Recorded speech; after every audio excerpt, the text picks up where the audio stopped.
As a mode of introduction, what I want to do is actually share a little bit of what has happened after the film.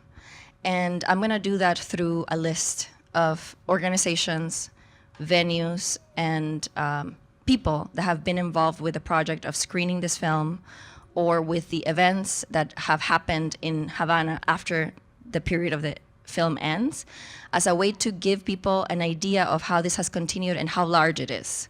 Because I don't think actually the film, after going there twice, the film doesn't do justice to the impact of this project, as overwhelming as it is. It doesn't. Or to the actual size of the community involved and the people affected by this project over time. So I'm going to read what I wrote. Okay. So first, I want to share a partial list of the people, educational institutions, arts organizations, the embassies, and community organizations that have been involved with this work now over the last few years, in order to highlight some of the impact of the film alone, both in Cuba and the United States, since it's been released.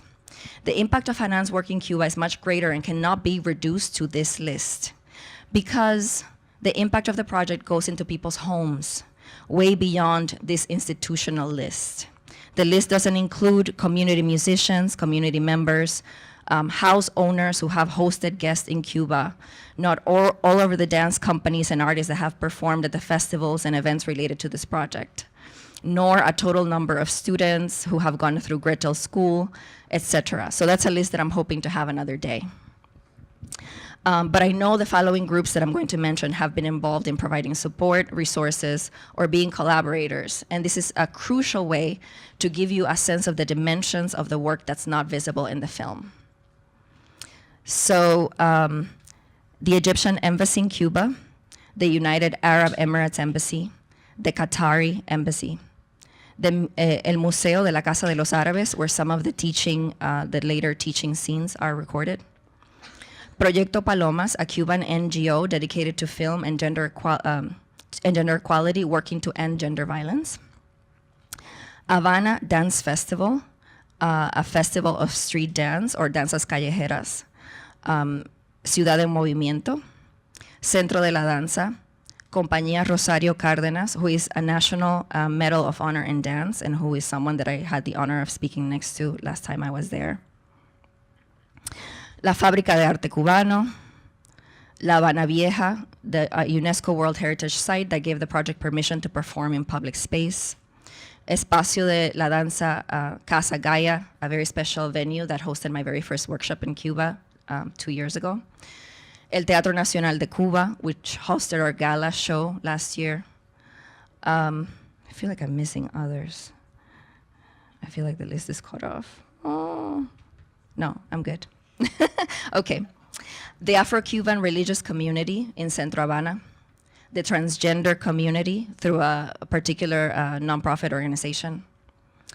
In terms of funders, the WARE Foundation, the Knight Foundation, Middle Eastern Dance Exchange, festival participants from around the world that the last festival and through the time of the project have been supporting Cuban dancers.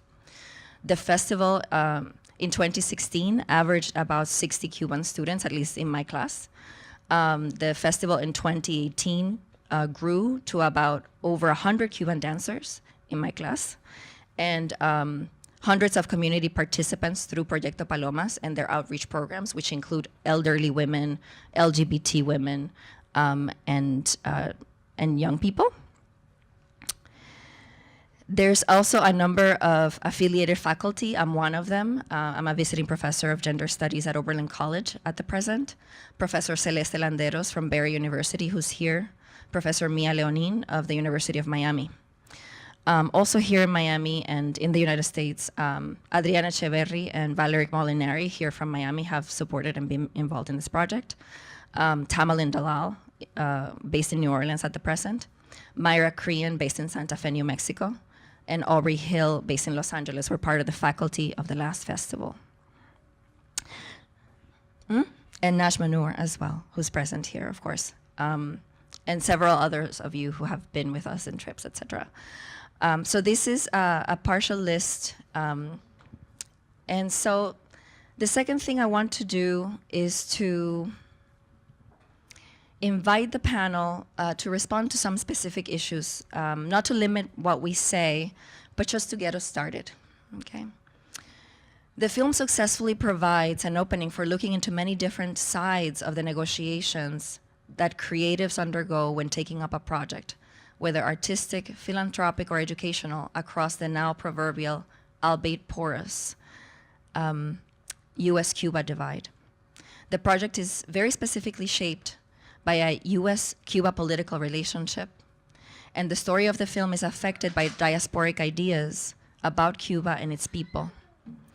As people with a connection to the Miami Cuban diaspora and as dancers, I would love to hear your thoughts on those issues.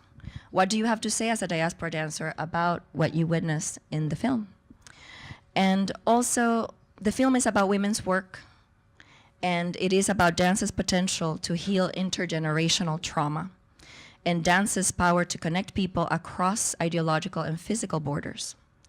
Bureaucratic, political, and administrative challenges, which are a normal part of any project, get magnified when cultural projects and products are also understood to have political intent, meaning, or affiliation.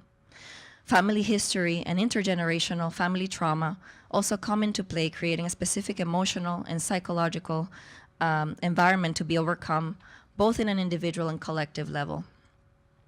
The concerns about safety and loyalty outlined here collide with also the need to bridge painful histories of love and loss to find the humanity and sameness that lies underneath the veneer of political rhetoric.